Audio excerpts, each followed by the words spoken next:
Индер. Қойнауы құтқа, төскейі малға толы киелі мекен. Облыстағы 7 ауданның ішінде мұнай жоқ жалғыз өлке. Дегенмен геологиялық әлеуеті өте жоғары. Соның арқасында еліміздегі ірі кенді аймақтардың бірегейіне айналды. Мұнда Менделеев кестесіндегі 98 элементтің барлығы дерлік кездеседі. Өңірдің өндірісі де өркендеп келеді. Өнеркәсіптен түсетін пайда тек 2018 жылдың өзінде 2 миллиард теңгеден асып, өткен жылмен салыстырғанда 48%-ға артты. Нақты көлем индексі 180%-ды құрайды. Тұз Индердің басты бренді. Қоры бойынша әлемде 2-ші орында тұр. Болжамға сай мұндағы тұз мөлшері 2 миллиард тоннаға жуықтайды. Өйткені тұз қабаты жыл сайын 10 сантиметрге дейін қалыңдап жаңарып отырады. Сапалы өнімді халыққа жеткізу мен ұсыну бірінші орындағы шаруа. Осы мақсатта Индер тұз жауапкершілігі шектеулі серіктестігі техникалық тұзды өндірумен айналысады. Әзірге жылына 10 мың тоннаға жуығын игереді. Жуырда кәсіпорынның аясы кеңейіп, екінші тынысы ашылмақ. Зауыттың жаңа бөлігі іске қосылғаннан кейін ас тұзы шығарылады. Жылдық қуатын 100 мың тоннаға жеткізу көзделуде. Дайын тауар бірқатар шет мемлекеттерге де экспортталады. Жоғары сұрыпты тұз әлі де болсын кең ауқымда игеруді қажет етеді. Өйткені бұл тасы өрге домалайтын ғұмырлы бизнес.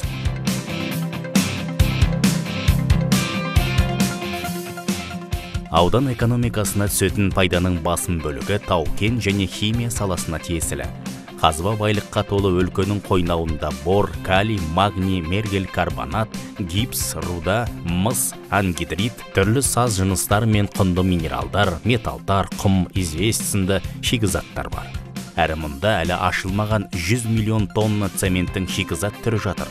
Сондай-ақ бораттың галогенді түрі жер бетінде тек Индерде ғана кездеседі. Мықты әрі сапалы қиыршық тастың мол қоры да осында.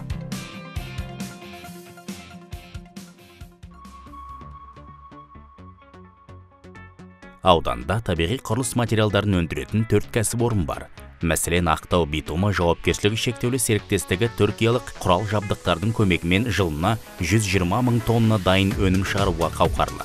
Нәтижесінде нарыққа гипс, қиыршық тас және құрғақ құрылыс қоспалар жөнелтіледі. Зауыттан 30 километр жерде гипс өндіретін жеке участок пен ұсақтап сұрыптайтын кешен орналасқан. Бұл жерде 0-ден 300-ге дейінгі гипс фракциясын алуға мүмкіндік бар. Сонымен қатар зауыт жеке теміржол тұйығымен қамтамасыз етілген.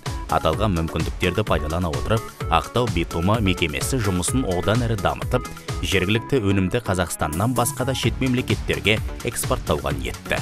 Ал Есі гипс Индер жауапкершілігі шектеулі серіктестігі жылына 6 миллион шаршы метрге жуық гипсокартон шығарады. Қуаттылығы мен үлкендігі жағынан еліміздегі гипсокартон өндіретін зауыттардың арасында 2-ші орын алады. Кәсіпорын немістің әйгілі Кнауф технологиясымен жұмыс жасап, 4 түрлі өнім дайындайды.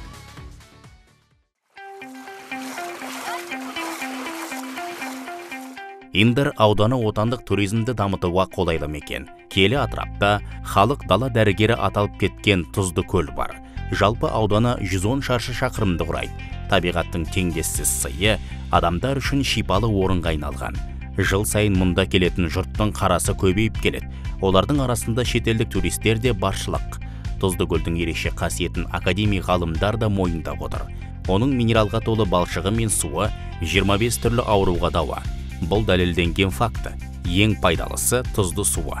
Оның құрамында түрлі микроэлементтер бар. Соның ішіндегі өте қымбаты бор, бром, калий, магний.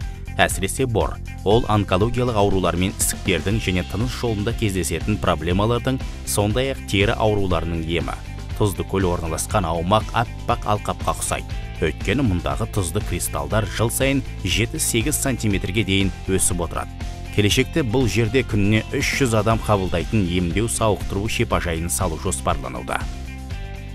Бахадүр Батыр Махамбет пен атақты Малайсары бидің және зар заман ақыны Мұрат Мөңкеұлы мен қазақтан шыққан тұңғыш бард ақын Табылды Досымовтың дамыл тапқан мәңгілік мекендері де осы жерде. Туристік маршрут жасақталса, бұл келі орындарға адамдардың ағылары сөзсіз.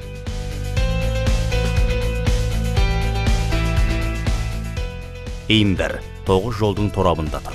Логистика саласы дамыса, ауданның әлеуеті одан сайын артып түсер пайда еселенбек. Атырау-Астрахань тас жолының құрылысы біткен кезде Индер үшін халықаралық автомагистральдің қақпасы айқара ашылады. Мәселен, Ресейдің ірі қалаларынан шыққан көліктер Кавказға жету үшін ауданның үстімен өтеді. Бұл жағдай кәсіпкерлердің бизнесін дөңгелетуіне де үлкен мүмкіндік бермек. Есепсіз ағылған көліктерге қызмет көрсету орталықтары, жүктерге арналған қоймалар, ал жүргізушілеріне кафе, ресторандар, қонақ үйлер салынса, кәсіпкерлердің асыға алшысынан түсіреді. Сондай-ақ логистика ішкі өнімді жан-жаққа экспорттауға да таптырмас шешім. Салынып жатқан Қарабау Индер тас жолы да аталған жоспарларға тың серпін сыйлары сөзсіз. Осы мақсатта аудан ішілік жолдар да толықтай жаңғыртылуда. Агроөнеркәсіп. Биыл ауданда құны 7 миллиард 717 миллион теңгеден асатын ауыл шаруашылық өнімі өндіріліп, өткен жылмен салыстырғанда 103%-ға артық орындалды. Дархан даланың төсінде 147 мыңға жоқ 4 түлік бар. Кенді өлке күн санап өзгеше кейіпке енуде. Инфрақұрылымы дамып келеді. Жол жөндеу жұмыстары мен тұрғын үй құрылысы қарқынды жүруде. Іргелес жатқан ауылдарға да тас жолы төселіп жатыр. Орталықтағы саябақтар жаңғыртылды. Сондай-ақ көшелерді абаттандыру мақсатында көшеттер отырғызылды. Атақты жырау Мұрат Мөңкеұлы мен қазақтан шыққан тұңғыш Барт ақын Табалды Досымовтың еңселі ескерткіштері ауданның қақ төрінде қасқайып тұр.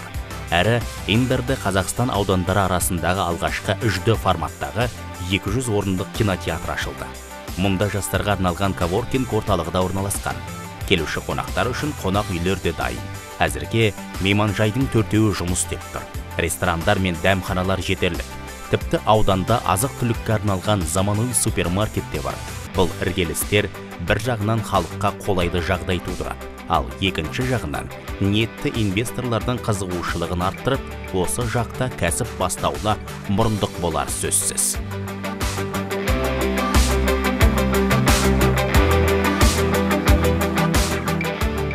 Индер инвесторлар үшін қай жағынан болсын қолайлы мекен. Ауданда 1000-ға жуық бизнес өкілі бар. Бұл көрсеткіш өндірісті өңір үшін аздық етеді. Жер байлығын ел игілігіне жаратуда.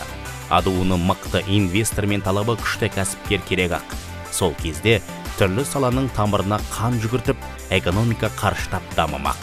Әлеуметтің әлеуеті көтеріліп, алақандай өлкө әлемге танылады деп күтілуде.